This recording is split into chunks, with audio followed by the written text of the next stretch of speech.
I had no idea about art. I mean, I didn't go to art school. I never went to art school in my whole life. In fact, I never took a course in photography. Everything I've learned is learned myself.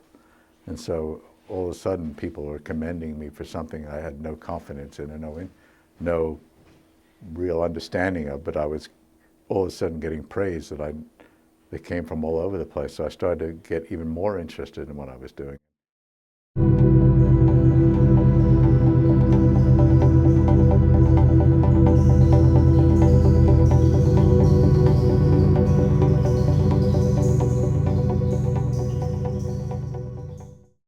My name is Roger Ballen. I was born in 1950 in New York City. I live in Johannesburg, South Africa. I've been living in Johannesburg permanently since 1982.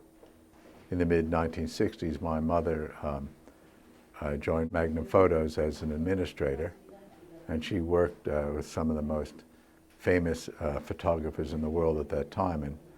And during this period, Magnum was the height of photography, I guess, in the world. You know, if one thought of a famous photographer, they usually were part of Magnum. So she was working at the sort of the pinnacle place in photography, and in those days, there was no such thing as a photography artist. You know, a photographer didn't call themselves an artist. The great photographers called themselves photographers. And so the most reputable, well-known artists were who dealt in photography. Most of them, a lot of them, belonged to Magnum. And so during this time, my mother became very friendly with many of these people, from Cartier-Bresson, Bruce Davidson, Elliott Erwitt, and they came to the house, and she collected the pictures and the books. And she was very passionate about her life with these people up to then. To the mid-60s, she basically was a housewife and was a bit frustrated. So this brought her a new meaning in life, and then when she spoke about her career there, her relationships, her eyes started to sparkle. And her enthusiasm sort of passed on to me, and I sort of got a bit interested in photography. I got a Polaroid camera and Mamiya camera, started taking pictures here and there. And you know, I just continued till I graduated from high school in 1968, when my parents bought me a Nikon camera. And I remember getting this camera and immediately rushing off to Sing Sing prison, which was one of the biggest prisons around New York City, and taking pictures around the prisons. And then the guards for the prison told me to get out of the place, get away. Wasn't allowed to do this. So I felt really like a spring ready to explode once I got this camera. And this was 1968. And then I remember over this period of 1968, all of a sudden, starting to feel a euphoria after I took pictures that seemed to have some sort of artistic meaning to them, some sort of personal meaning to what I did. And every time I did this, I got so enthusiastic, and I started to show the pictures to other people, and they became enthusiastic. They would really praise me for the pictures. And I just remember that in 1968, around that period, my prime interests were basketball, girls, surfing, you know, drinking beer, this sort of thing. And so I had no idea about art. I mean, I didn't go to art school. I never went to art school in my whole life. In fact, I never took a course in photography. Everything I've learned is learned myself. And so all of a sudden people were commending me for something I had no confidence in and no real understanding of, but I was all of a sudden getting praise that came from all over the place. So I started to get even more interested in what I was doing. And so this continued for a long time. And then in the early 70s, my mother started one of the first photo galleries in New York called Photography House. It was located on Madison Avenue, and people like Kertész and whatever, and Steichen and other famous photographers, she collected and sold their pictures, and it was an almost impossible market at the time. I mean, you couldn't sell like a vintage Kertész or Steichen for more than, say, $200, signed picture. I mean, there was no market.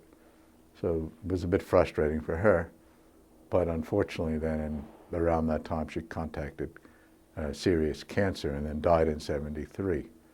So, you know, when she died, I was sort of at a limb. I had a degree in psychology from Berkeley, so I was involved in the counterculture. This was the center of the counterculture in the world, Berkeley, and I graduated in '72 with this degree in psychology, and I wasn't sure what to do with myself.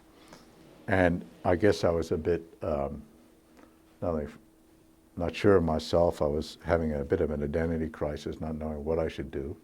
And it was also, my mother then died, so I was trying to figure out who I was, what I should be doing. And I had a friend at the time in Berkeley in '72 who was a painter.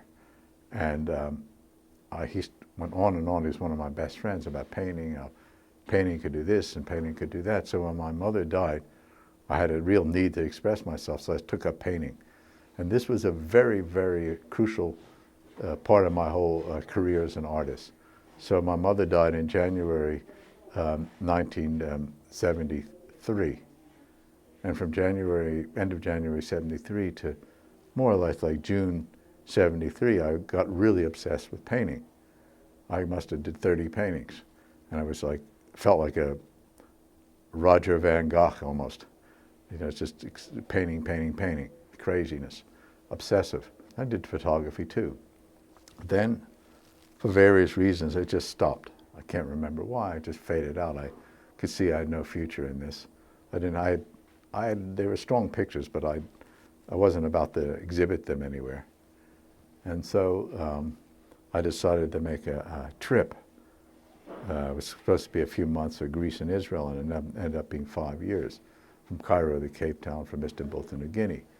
But this period, you see, of drawing and painting, and for about 4 or 5 months in early '73, was crucial to my career, because it planted the seed of drawing, painting, which I had an obsession with, and then stopped, and I didn't know what to do with it. And it took 30 years, more or less 30 years. That's about 2003 when it came back again.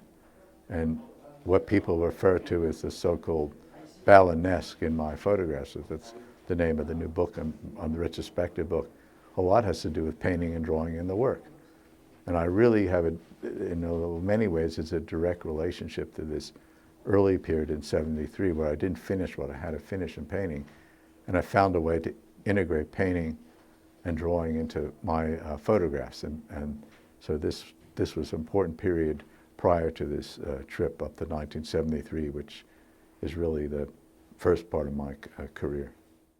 The thing that you have to understand is this. You have to regard yourself as a cloud in the flesh, because you see, clouds never make mistakes. Did you ever see a cloud that was misshapen? Did you ever see a badly designed wave? No, they always do the right thing.